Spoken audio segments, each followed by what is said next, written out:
I'm Grizzly Greg. Hit that thumbs up button. Drop a comment. Always smash that subscribe button. Thank you to my sponsor, Pandemic Performance. Check them out on Instagram, Facebook, and pandemicperformance.com for all your performance needs. Enjoy the video. So, as you probably are wondering, if you're watching this video so far, the title of it is, Where Has My Razor Been? It's still here. It's just missing a very important part of the ass end. And here it is. So, I'm gonna go through a little bit of a story that has been ongoing for probably 3 years with this unit. It's a 2017 Razor High Lifter. I think I have like 2,200 miles on it. That's it. But if you ever watch my videos, this poor thing gets the crap beat out of it. I've done 2 or 3 front diff rebuilds on it. Finally got that working properly and not leaking oil every 500 miles. I think I'm up to 750 miles on the same diff rebuild now. I just couldn't keep seals in it for a while. I don't understand. Sandcraft Motorsports is the bearings I was buying for it. And the second, I think it's just 2 rebuilds. The second time, I decided to buy all balls bearings from Rocky Mountain ATV. Haven't had an issue. 750 miles. I don't know. Transmission, though. This transmission, it didn't blow up. All the gears are good. I think if you guys can see me here, I'm going to get down on one knee here. All the gears are good. I'm already... I got my backlash set. I got my pinion gear in, my snorkel gear in. I got my bull gear here with all fresh bearings. The bearings are Japan made. I ordered them from Cryo Heat along with a seal kit. They seem to be a lot better quality bearing as far as the feel and how quiet they are when you spin them and all that good stuff. Cryo Heat sells these Nachi, whatever you want to pronounce it, bearings.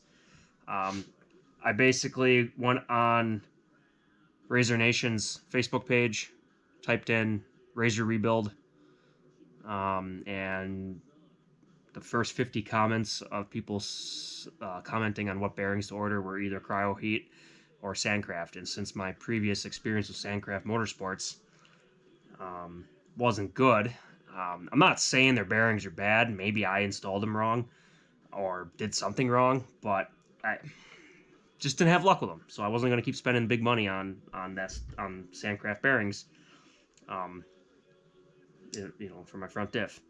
But one thing that when I got in here, every single bearing, so like this is the bearing, this is the outside bearing. It goes right here on the output shaft for the front wheel drive. I mean, look how bad that is.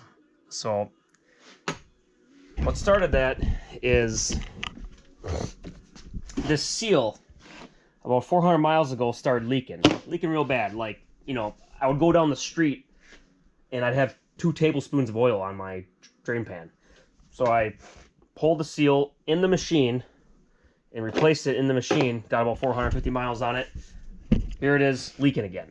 So I'm like, and this shaft was just, it had a lot of play in it. So I decided just to say, heck, it's a winter project. Let's rebuild this thing. Let's order some bearings and get into it. Let me tackle it myself. And I did. Got the backlash set on this. It's got about half done. All these bearings it's going together real good. I'm taking my time. But every single one of these bearings in this transmission, like I'm not even kidding you. Like, I hope the camera can do that justice. Look at that. I mean, this one even has play back and forth. This one's real bad. Look at that. Like my transmission, I'd say about it starting at about 1,000 miles. It was at Tigerton, I think probably three years ago. I hit a mud hole and just got buried in it. I was over the back end, and I was in there for 10 minutes. And then until Trav got me pulled out, and that's where it all started. It wasn't even 50 miles after that. My transmission started really squealing from like 35 to 45 miles an hour in high. Like it squealed like it was like howling so high pitched loud through the circles. And I thought it was clutching. My clutches, there's nothing wrong with them clutches right there. I tried Hunter Works thick belt, which I'm still running to this day because I think it's an awesome belt, and put the rollers in. Everything is fine. I have not blown a single belt on this razor. I'm only on my second belt. Like, I never slip a belt. The clutching is fine. Just found something though that I think explains why these bearings are going out, or went out early, and why I started having early onset issues. I just got done pulling.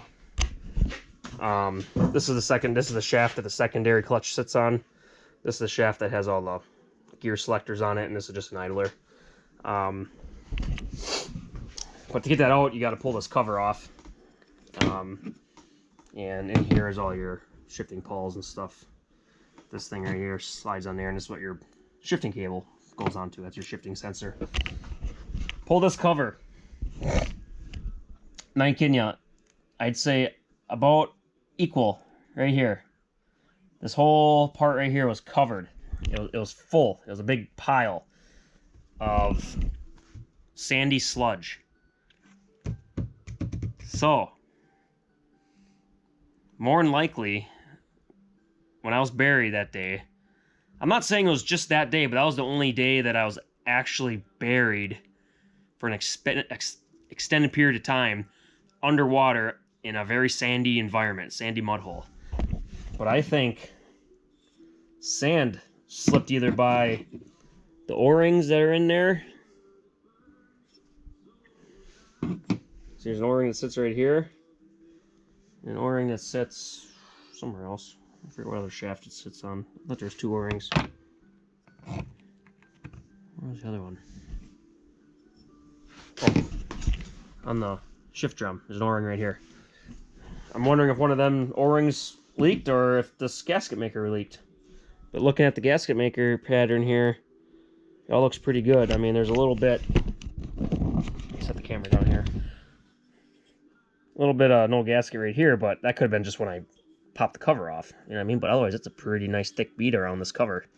So I don't know, but I'm pretty confident sand got in through this cover just by the amount of shit that was built up right there. So yeah, something to think about, everybody. And yeah, buy a Polaris, says nobody. But yeah, it's a fun little project. Wish I had my razor up and roaring last weekend with all the snow, with the snow rip that we had. Hopefully everybody's enjoying them snow videos, and I'm gonna get back to rebuilding this. But yeah, I mean, nothing like China bearings in a razor. And if you don't believe me that they're from China, I don't know if the camera's gonna pick that up. Nah, it's gonna be too small. But right there, it says China. China. It's from China. So, yep, not good, but hey, we're dealing with it. This machine has still not left me stranded. It's been an awesome machine. I think the only thing I've really ever broke that actually left me, broke down were just axles. That was it. So, lower radius rod at ERX back in 2021, but that was being drunk and stupid, so I really don't count that. But thanks, Aaron. But yeah, so that's where my razor's been. I'm planning on having this pretty much wrapped up here this weekend. It is the weekend of the 26th, 27th, 28th of January. So hopefully by Pickerel Lake jump-in, February, I think it's 10th, 9th or 10th, whatever's the Saturday right there. I think the 10th is a Saturday. So yeah, I'll be there. Still going on. We're going to have upper 30s all week again this week, but my grandma, who lives right on Pickerel, said there's plenty of ice and it's not melting real fast, so I'm still going. Even if no one else shows up, I'm still going to be out there ripping around with some four-wheelers. Or this, if it's up and going. So, yeah, thanks for everybody for watching my channel. Thank you for the long-term support. Channel's been growing pretty good here as of late. And usually after Pickerel, it even does better. So, yeah, thanks a lot. And see you at Pickerel.